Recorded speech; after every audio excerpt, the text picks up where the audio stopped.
जय सिया राम मित्रों। नक्षत्र विज्ञान के इस तीसरे एपिसोड में आपका हमारे चैनल अमृत कलश में हार्दिक अभिनंदन। भरणी नक्षत्र का पहला एपिसोड हमने इस दृष्टि से समझा था कि यह नक्षत्र कौन है, किस ऊर्जा का केंद्र है और जातकों में कौन कौन से गुण उत्पन्न करता है।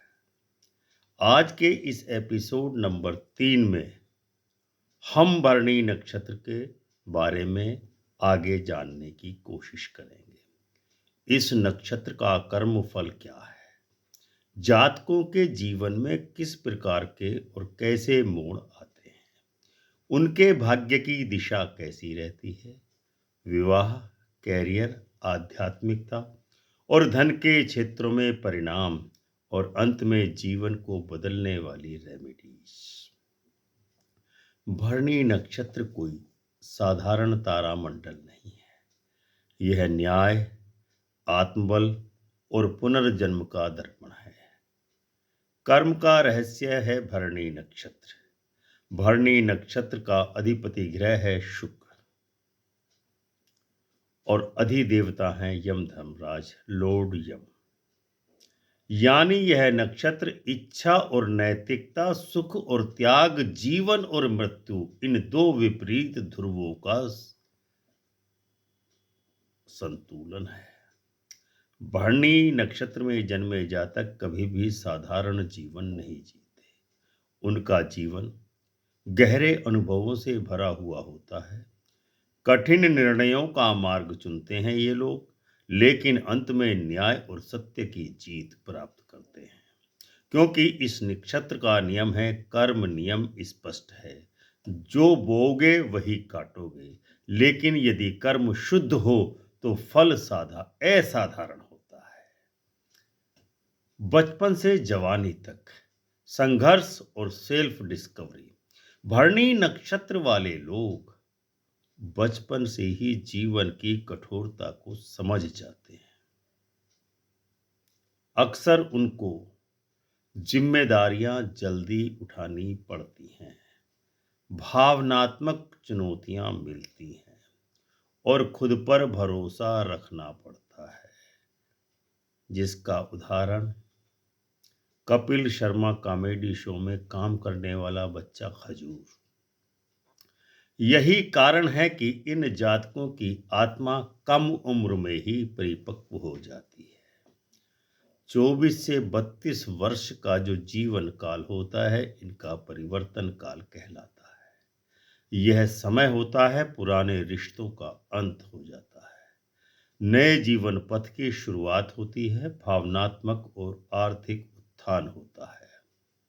कुछ लोगों की शादी इस समय टूट जाती है तो कुछ को सच्चा साथी प्राप्त हो जाता है। यही वह समय है जब भरणी नक्षत्र में जन्मा व्यक्ति सीखता है, जो चला गया वह कभी तुम्हारा था ही नहीं। 36 से 42 साल की उम्र में उन्नति और भाग्य का उद्घाटन होता है। यह अवधि इन जातकों के लिए स्वर्ण काल मानी जाती है। सफलता, सम्मान, स्थिरता, पैतृक लाभ और जीवन का उद्देश्य स्पष्ट होता है। जो लोग कर्म से नहीं डरते, उन्हें इस समय अद्भुत सफलता प्राप्त होती है। कैरियर और धन भाव कैसा रहता है? भरणी नक्षत्र वाले लोग अधिकांशतः इन क्षेत्रों में सफल होते हैं, जो अब हम आपको बताने वाले हैं। क्षेत्र है कानून, पुलिस, प्रशासन।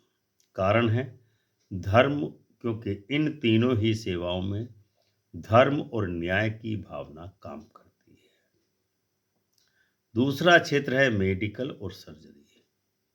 कारण है जन्म मृत्यु का प्रतीक है भरणी नक्षत्र।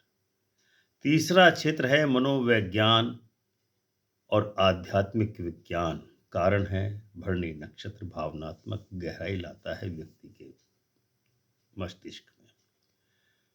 चौथा क्षेत्र है अभिनय, कला, संगीत, फिल्म, क्योंकि शुक्र की रचनात्मक शक्ति इसके साथ जुड़ी है। उद्यमता यदि बिजनेस करते हैं तो क्योंकि ये स्वतंत्र और नेतृत्व का गुण इनमें पाया जाता है, इसीलिए उद्यमिता में, बिजनेस में भी ये सफल होते हैं। इनका सबसे बड़ा सिद्धांत होता है कि मैं अपना रास्ता स्वयं निर्मित करूंगा। मैं पूर्व से बने हुए किसी रास्ते पर नहीं चलूंगा। नई इनोवेशन ऐसे लोग करते हैं। प्रेम और विवाह में कैसा परिणाम इनको प्राप्त होता है? भरणी नक्षत्र में जन्मे जातक भावनात्मक रूप से बहुत गहरे, गंभीर, धीर गंभीर और वफादार होते हैं, लेकिन वे धोखा कभी बर्दाश्त नहीं करते। रिश्तों में नियंत्रण चाहते हैं। यदि किसी ने धोखा दे दिया तो उससे बदला जरूर लेते हैं और अपने साथी से ईमानदारी की अपेक्षा भी करते हैं। उनके लिए प्रेम केवल आकर्षण नहीं, बल्कि आत्मा का मिलन कहलाता है। कंपैटिबल नक्षत्र कौन कौन से हैं भरने से? कृत्तिका, मृगशिरा, अनुराधा और पूर्वाषाढ़। भरणी नक्षत्र में जन्मे लोगों के लिए चैलेंजेस और शैडो साइड क्या होती है? भरणी नक्षत्र ऊर्जा का शक्तिशाली स्रोत है, परंतु इसकी छाया भी है का जो जल्दबाजी बहुत कराती है। ये जिद के बड़े पक्के होते हैं। भावनात्मक गुस्सा इनको बहुत जल्दी आता है। प्यार में अधिकार की भावना रखते हैं, इसीलिए अत्यधिक उम्मीदें भी अपने साथी से, अपने सहयोगी से, अपने सहकर्मी से रखते हैं। लेकिन ध्यान रहे, जहां गहराई होती है भंवर भी वहीं होता है और वहीं तूफान भी आता है।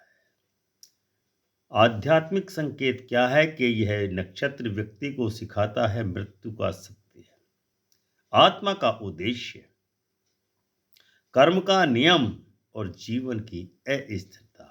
भरणी नक्षत्र बाद में तपस्वी या आध्यात्मिक मार्गदर्शन की ओर ले जाता है। ये लोग हीलर होते हैं या योग साधक बन जाते हैं। भरणी नक्षत्र के उपाय क्या हैं यदि दिक्कतें आए तो? सबसे शक्तिशाली उपाय है भरणी मंत्र जाप करें। मंत्र है ओम यमाय नमः। रोजाना 108 बार भरणी नक्षत्र में जन्मे लोगों को ये ओम यमाय नमः मंत्र का कम से कम नित्य प्रति 108 बार जाप करना चाहिए। शुक्र को मजबूत करने के लिए कम से कम शुक्र को अधर्म, झूठ और अपमान से दूर रहना चाहिए। तो जीवन का उपाय है किसी का दिल कभी मत तोड़ो। भरणी तुरंत कर्म लौटा देता है। भरणी नक्षत्र आत्मा का वह चरण है जहां जीवन दर्द सिखाता है, कर्म दिशा देता है और सत्य भीतर जागृत होता है।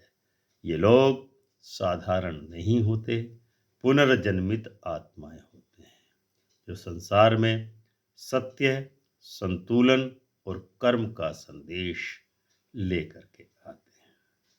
तो दर्शकों, यह था आज का वीडियो जो नक्षत्र विज्ञान का तीसरा पार्ट था।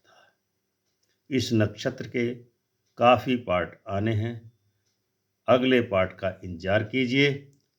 वीडियो को लाइक कीजिए, शेयर कीजिए और कमेंट में बताइए कि आपका जन्म नक्षत्र कौन सा है और उस नक्षत्र के कौन से चरण में आपका जन्म हुआ है। हम उस वीडियो को शीघ्र लाएंगे। चैनल को सब्सक्राइब जरूर कर लीजिए ताकि आपको सबसे पहले नक्षत्र विज्ञान का पूरा पाठ प्राप्त हो सके। मिलते हैं अगले वीडियो में, तब तक प्रेम से बोलिए जय सिया राम।